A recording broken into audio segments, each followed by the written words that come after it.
सभेयो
क्षेमो नः कल्पतामित्याह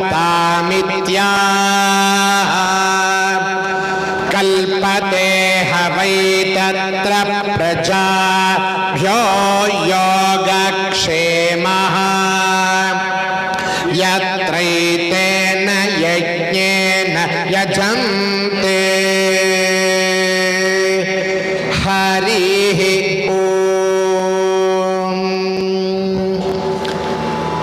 రామాయ రామభద్రాయ రామచంద్రాయ వేధసే రఘునాథాయ నాథాయ సీతాయాః పతయే నమః. శ్రీరామ రామ రామేతి రమే రామే మనోరమే సహస్రనామ తస్తుల్యం రామనామ వరాననే. పరమ సౌభాగ్యం ఈరోజు శ్రీరామనవమి నాడు సాయంకాల ప్రదోష వేళలో సీతా కళ్యాణ మహోత్సవం యందు పరమాత్మకి అత్యంత ప్రీతికరమైనటువంటిది పరమాత్మ యొక్క ఉచ్ఛ్వాస నిశ్వాస రూపమైనటువంటి ఆ వేదాన్ని పఠించడం పరమాత్మకి అత్యంత ఆనందదాయకం. 33 దేవతలు, ఎన్నో దేవతలు మనం రోజు ప్రార్థన చేస్తాం, గుడికి వెళ్తుంటాం. కానీ శ్రీరామ అని ఆ పదము వింటే మాత్రం అందరికీ ఒక రకమైనటువంటి ఒక ప్రేమ, గౌరవం, భక్తి, శ్రద్ధ అన్నీ కూడా మనకు కలుగుతుంది. దానికి కారణం ఏంటంటే ఒక్కొక్కరికి ఒకరు నచ్చుతున్నాం. నాకు సంతోష్ కుమార్ గారు, అలాగనే సంతోష్ కుమార్ గారికి నాకు, అలాగనే మన అందరం కూడా ఈరోజు ప్రియంగా ఉంటున్నామంటే మన హృదయంలో రాముడు వారు ఉన్నారు కాబట్టి మనం చూస్తే మనకు ప్రియం. పక్కన వాళ్ళని వదిలేస్తాం. అద్దంలో వెళ్ళి నిలబడేటప్పుడు మనల్ని మనం చూసుకొని అలంకారం చేసుకున్నప్పుడు లోపల మాత్రం ఆ రాముడు లేకపోతే మన ముఖమే మనకు నచ్చదు. అలాంటి రామ శబ్దానికి అర్థం రమంతే యోగినోనంతే చిదానందే అని మనకు ఉపనిషత్తు చెప్తుంది. అలాంటి ఆ అభిరాముడైనటువంటి ఆ రాముడి యొక్క శ్రీరామనవమి శుభ సందర్భంలో మనం ఒక 2 మాటలు ఆ రామనామ గురించి మనం వినాలి ఆశపడుతున్నాం. మనందరం కూడా విష్ణు సహస్రనామంలో శ్రీరామ రామ రామేతి అని మనం శ్లోకం చెప్తాం. ఆ శ్లోకం చెప్పినది ఎవరంటే పరమేశ్వరుడు, కైలాసవాసి. పార్వతి అమ్మ అడుగుతున్నారు. భీష్మాచార్యుల వారు 1000 నామాలు విశ్వం విష్ణుర్వ షట్కారో భూత భవ్య ప్రారంభించి 1000 నామాలని మనకు ఉపదేశించారు. ఉపదేశించిన సమయంలో విష్ణు సహస్రనామం మనకు చెప్పాలంటే కనీసం ఒక అరగంట సేపు పడుతుంది. కానీ ఇన్ని నామాలు చెప్పలేకపోతున్నామే. ఈ 1000 నామ చెప్తే ఏ ఫలితమో ఆ ఫలితము జస్ట్ ఒక ఫ్యూ సెకండ్స్లో రావాలంటే మనం ఏమి చెయ్యాలి అనేటటువంటి ఒక ప్రశ్న పార్వత్యువాచ కేనోపాయేన లఘునా విష్ణోర్నామ సహస్రకం పఠ్యతే పండితైర్నిత్యం శ్రోతుమిచ్ఛామ్యహం ప్రభో. ఉపాయం, చాలా లఘువైనటు ఉపాయం మీరు మనకు చెప్పాలి, ఎందుకంటే లోకకర్త మీరు అని పరమేశ్వరుణ్ణి అడిగిన తర్వాత పరమేశ్వరుడు ఆలోచన చేయకుండా ఈశ్వర ఉవాచ అని హే మనోరమే పార్వతీని పిలుస్తున్నారు. మనసుని రమించేటట్టుగా, మనసా రమించేటట్టుగా ఒక ప్రశ్నను అడిగినావమ్మా, కాబట్టి నువ్వు మనోరమే 3 సారి శ్రీరామ రామ రామ అని 3 సారి రామనామం చెప్తే 1000 నామాలు విష్ణు సహస్రనామం చెప్పిన ఫలితం మీకు వచ్చేస్తుంది అని చెప్పిన తర్వాత ఆశ్చర్యం. పరమాచార్యుల వారి దగ్గర ఒక ప్రశ్నించారు, ఇలా ఎలా 3 నామాలంటే మనకేమే అనిపిస్తుంది, రోజు ఎందుకు విష్ణు సహస్రనామం చెప్పాలి, జస్ట్ ఒక 3 సెకండ్స్లో శ్రీరామ రామ రామ అయిపోయింది కదా, అప్పుడు విష్ణు సహస్రనామం మనకు చెప్పక్కర్లేదు కదా అంటే అలా కాదు. శ్రీరామ రామ రామ అనేటప్పుడు మనకు కుదరలేక, మన పరిస్థితి బాగలేక, మనకు కుదరలేని సమయంలో రామా నీ 1000 నామం నీ చెప్పలేకపోతున్నాను, 3 నామంతో నీకు నమస్కరించినప్పుడు భగవానుడు 1000 నామం ఒక త్రాసులో ఒకవైపు 3 రామనం పెడితే నేను దీన్ని తీసుకుంటాను, కారణం నీకు కుదరలేదు. కానీ ఒక సోంబేరితనముతో చెప్పడానికి నాకు టైం ఉన్నా కూడా ఎందుకు చెప్పాలి అనేటటువంటి భావనలో చెప్తే నీకు సహస్రనామ ఫలాన్ని ఇవ్వను, కానీ 3 రామనామ ఫలాన్ని ఇస్తాను. రామనామం చెప్పడంకి ఏం ఫలం ఉందో అది, కానీ ఇది ఎలా 3 నామము 1000 నామానికి సమానం ఎలా అవుతుంది అని పరమాచార్యుల వారిని అడిగిన సమయంలో మనకు జగద్గురులు ఆయన కాబట్టి అద్భుతంగా చెప్పారు. కటపయాది సంఖ్య అని సంస్కృతంలో ఒక సంఖ్య, దాంట్లో యార లాభ అనే దాంట్లో ర అనే అక్షరం 2వ అక్షరం, మా అనేది పఫ బభ మా అనేటటువంటి 5వ అక్షరం పవర్గంలో. సో 2 5 ఉంది. 25 ఉంది, మధ్యలో ఒక ఇంటూ వేసుకో.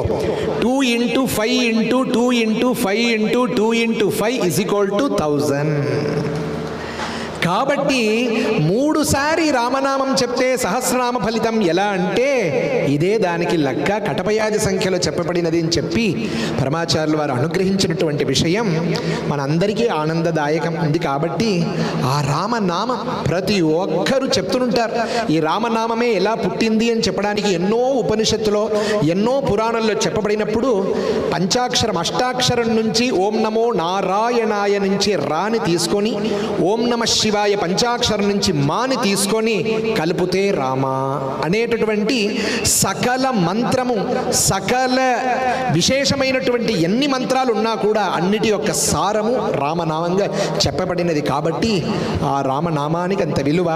ఎన్నో చెప్పొచ్చు, ఇలాంటి ఉదాహరణ చెప్పొచ్చు. కాబట్టి మనందరం కూడా ఏ జపము చేసినా దానికి నియమాలు ఉంటాయి. గాయత్రియో అష్టాక్షరి కానీ రామనామానికి ఎటువంటి నియమం లేదు. అర్ధరాత్రి 12 గంటలకి చేసుకోవచ్చు, పొద్దున 3 గంటలకి చేసుకోవచ్చు. ఇంకొక విషయం, మనం అశౌచంగా ఉన్నామన్నా కూడా శౌచ విషయంలో కూడా మనం చెప్పుకోవచ్చు.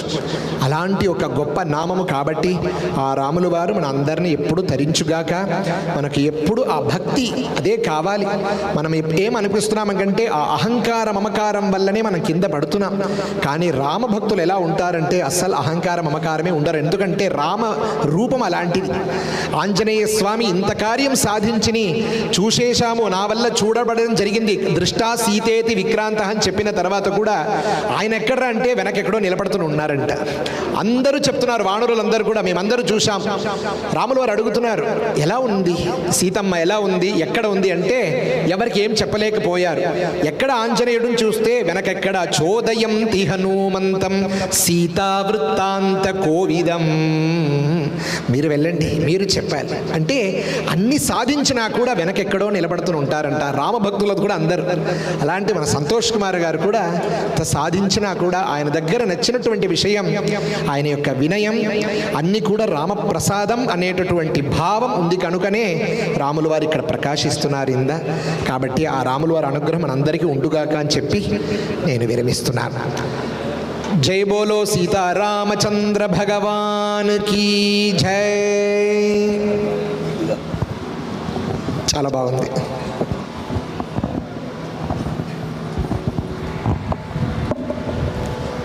కులదేవత వెంకటేశ్వర స్వామివారు, ఇష్టదేవత రామచంద్ర స్వామివారు.